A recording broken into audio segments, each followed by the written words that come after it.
Salam Indonesia, salam Nusantara dari Sabang sampai Merauke, dari Miangas sampai Pulau Rote. Mantalah iman kita, mantalah kasih kita, mantalah pengharapan kita. Tentunya dalam Yesus Kristus menjadi Tuhan dan Juru Selamat, kan? Juru Selamat kita dan Juru Selamat dunia. Jangan katakan bahwa Yesus bukan Tuhan, jangan katakan bahwa Yesus bukan Juru Selamat. Walaupun di luar sana ada banyak orang berkata demikian, tapi saya mau katakan kepada kita, Yesus adalah Juru Selamat kita. Kalau engkau percaya, engkau akan diselamatkan. Kalau engkau tidak percaya, engkau akan dihukum. Yesus tidak pernah datang untuk menyelamatkan agama. Dia pribadi lepas pribadi yang diselamatkan. Yang percaya, yang melakukan kehendak Bapa di surga. Dan juga saya mau katakan kepada kita, Yesus sudah berkata, aku adalah jalan dan kebenaran dan hidup. Tiada seorang sampai kepada Allah kalau tidak melalui aku. Di bawah kolong langit ini tidak nama lain yang diberikan kepada manusia yang olehnya kita diselamatkan selain dalam nama Yesus. Karena dia adalah Tuhan, dia adalah manusia 100%, dia adalah Tuhan 100%. Dalam kemanusiaannya dia mati, dalam ketuhanannya dia bangkit untuk menyatakan keperkasaan dan keluar biasaannya. Haleluya, mantap. Jadi ambil yang baik dalam hidupmu, pengajaran yang baik akan mendapatkan. Ketika engkau menerima pengajaran yang baik ini, engkau menerima hidup yang kekal. Tuhan Yesus memberkati. Saya akan membacakan sebelumnya. Saya berdoa dengan selamat. Saya mengucapkan dulu selamat malam. Selamat kita mau beristirahat. Sebelum kita beristirahat, mari kita dengarkan firman Allah. Dan jangan lupa juga untuk selalu berdoa, selalu membaca firman Allah sebelum tidur. Tuhan Yesus memberkati kita. Dan saya ajak kita berdoa, mari kita berdoa. Tuhan Yesus, terima kasih. Biarkan kami yang jadi milik-Mu sungguh-sungguh berharga di mata Tuhan. Di dalam nama Yesus kami bersyukur dan berdoa. Haleluya. Amin. Saya membaca di dalam Galatia 6 ayat 24 sampai 26. Demikian bunyi firman Allah. Barang siapa menjadi milik Kristus Yesus, ia telah menyalibkan daging dengan segala hawa nafsu dan keinginannya. Jikalau hidup oleh roh, baiklah kita hidup juga oleh pimpinan roh. Dan janganlah kita gila hormat, dan janganlah kita saling menentang dan saling mendengki. Puji nama Tuhan. Tema kita adalah milik Yesus Kristus. Wow, mantap. Jadi kalau kita menjadi milik Kristus Yesus, saya katakan kita itu sangat luar biasa.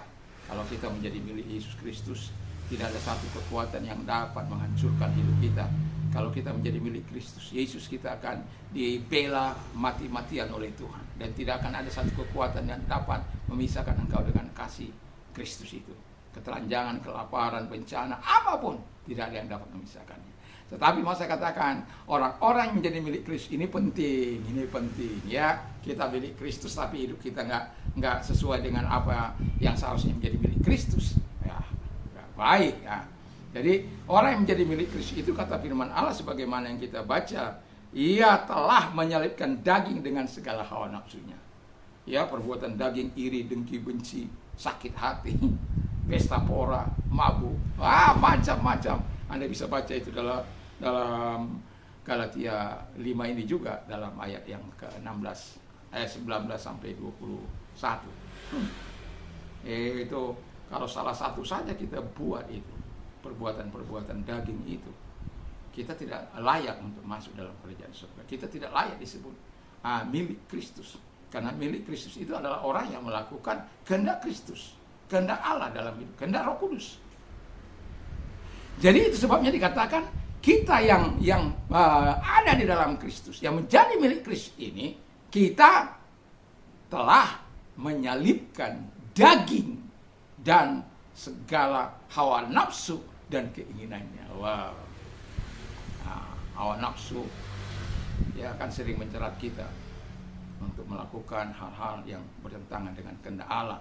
Hawa nafsu membuat kita lupa daratan, ingat lautan. Ya, perlawanan, pertentangan dan lain, dan seluruh keinginan, ya, keinginan yang tidak berkenan di hadapan Allah, kita harus salibkan itu. Ya, itu namanya kita milik Kristus. Yang kedua, kata firman Allah adalah bahwa yang kedua, sebagaimana yang kita baca, kita dipimpin oleh Roh. Haleluya. Jadi kita milik Kristus, Roh Kuduslah yang akan memimpin kita. Perkataan kita, jangan ada perkataan dusta, jangan ada dusta di antara kita. Jangan ada tipu daya di antara kita. Jangan ada bibir dolak-dalik di antara kita. Jangan ada tipu muslihat, jangan ada hal-hal yang kotor dalam kehidupan kita. Jangan. Karena kita adalah orang-orang yang menjadi milik Kristus, Yesus Kristus itu. Dan ketika kita sudah menyelipkan daging, yang kedua kita mau dipimpin oleh Roh. Jadi seringkali saya katakan, kan sering saya bilang, kalau kita dipimpin Roh, di tata hati kita ini siapa yang duduk? Hah? Saya katakan tiap pagi pada Tuhan, Engkau duduk di tata hatiku ini Tuhan.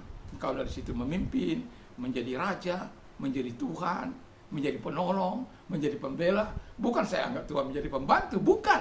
Karena saya tidak berdaya menghadapi dunia ini. Saya tidak berdaya menghadapi situasi saya. Dan saya butuh Tuhan. Saya butuh hikmat Tuhan. Saya butuh kekuatan Roh Kudus. Saya butuh kuasa Roh Kudus. Saya butuh Dia. Dan itu sebabnya, biarkan Dia memimpin hidup saya. Biarkan juga Dia memimpin hidup. Sehingga kita adalah orang-orang yang berkemenangan. Ketika kita mau diminta orang mengusir setan, ya kita usir.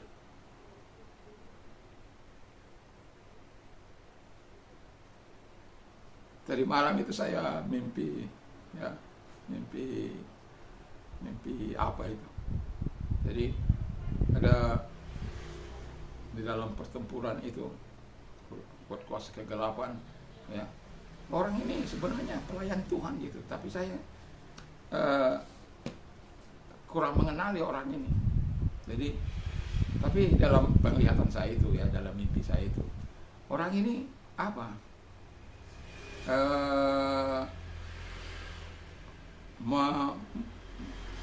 Mendoakan teman saya, terpelanting dia. Tapi bukan terpelanting karena apa? Ada kuasa asing yang saya rasakan. Lalu kemudian saya datang kepada dia. Saya salib, cabut tangannya. Saya strap dia dalam nama Yesus.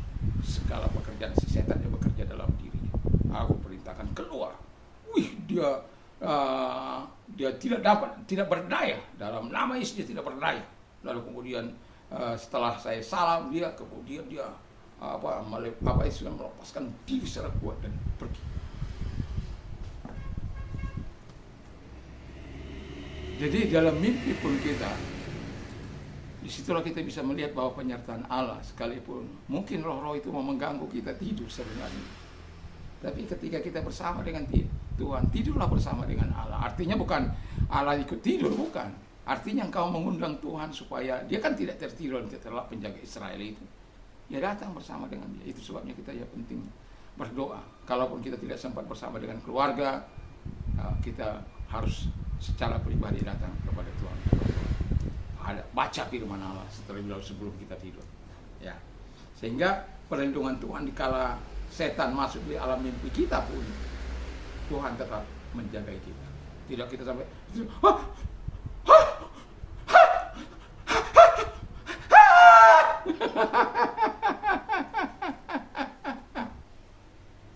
nggak seperti itu.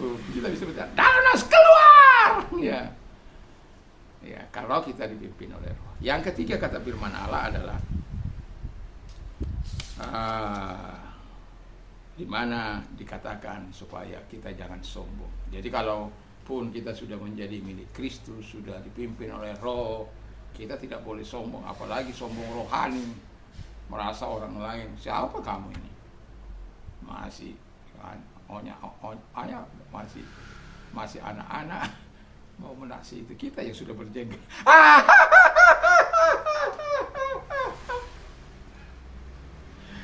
Kita udah senior ini, sudah puluhan tahun malah melintang. Ya, kamu siapa? Jangan.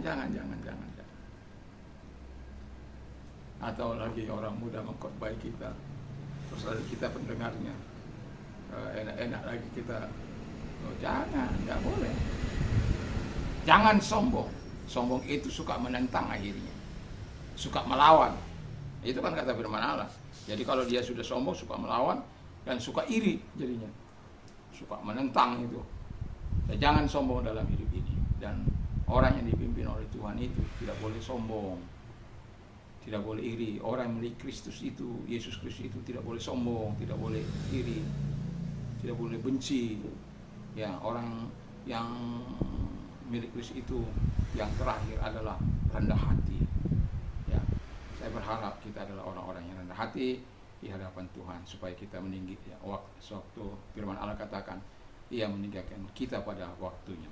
Tuhan Yesus memberkati kita dan jadilah milik Kristus yang sungguh-sungguh supaya kita berguna bagi kerajaannya, bagi masyarakat di mana kita ada. Mari kita tundukkan kita berdoa.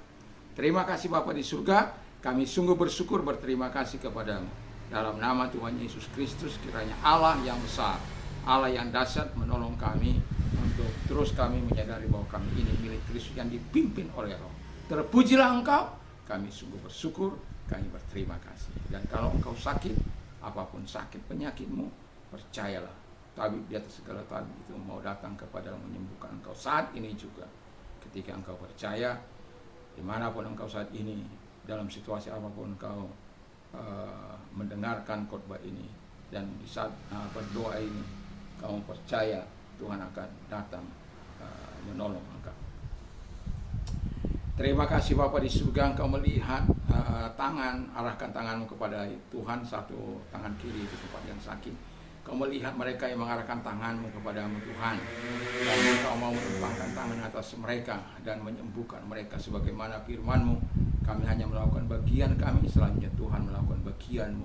Dalam nama Tuhan Yesus, segala sakit penyakit yang mereka derita, aku perintahkan dalam nama Yesus, keluar. Dan oleh bilur daripada Tuhan Yesus, engkau sembuh. Oleh kuasanya engkau sembuh. Oleh bilurnya engkau sembuh. Dan dia berkata engkau sembuh, maka engkau sembuh. Terima kasih buat kesembuhan yang kau berikan kepada mereka yang menikmati kesembuhan-Mu. Terpujilah engkau, kami berdoa dalam nama Yesus. Haleluya. Amin. Dan kami juga mau berdoa Tuhan Yesus kepada mereka yang saat ini Tuhan dalam keadaan mereka pergumulan hidup. Kalau engkau orangnya, angkat kedua belah tanganmu dan kita akan berdoa.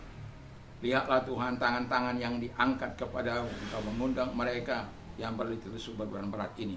Marilah kepada kau, hai kami yang berlitus beban berat, aku akan memberikan kelegaan bagimu. Dalam nama Tuhan Yesus, ulurkan tanganmu, menjamah mereka sehingga mereka tidak tergelincir. Dalam nama Yesus, Engkau yang menolong mereka, Engkau memberikan kelegaan mereka, pertolongan-Mu datang kepada mereka sehingga mereka berkata, sungguh terpujilah Tuhan yang Maha Kuasa yang telah menolong kami keluar dari segala kesulitan kami. Dalam nama Yesus, jadilah itu Bapa di surga sehingga nama-Mu dipuji dan dipermuliakan. Dalam nama Yesus kami bersyukur. Haleluya. Amin. Selamat Hari Paskah. Tuhan Yesus memberkati kita dan selamat malam, selamat beristirahat. Jangan lupa untuk berdoa dan membaca firman Allah. Mantap, mantap, mantap.